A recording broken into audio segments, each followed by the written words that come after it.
Olej je ale zdravší, obsahuje nenasytené tuky, ktoré prospievajú srdcu. Masť je stabilná, prirodzená a vydrží viac. Naši predkovia na nej varili celé generácie.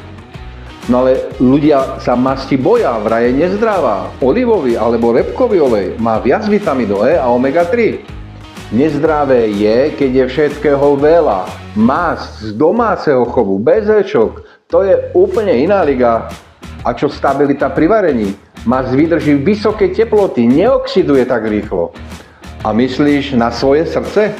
Masť má nenasýtené tuky, treba to s ňou opatrne. Ak varíš doma z kvalitnej masti, bez prepálenia, žiaden problém. Kľúčom je množstvo. Takže na studenú kuchyňu olej, ale na varenie masť? Presne tak. Rovnováha je král, ale v kuchyni masť vyhráva.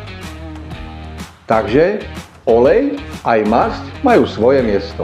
Ide o kvalitu, teplotu a množstvo. Rovnováha je základ. A čo ty? Olej alebo masť? Napíš do komentára.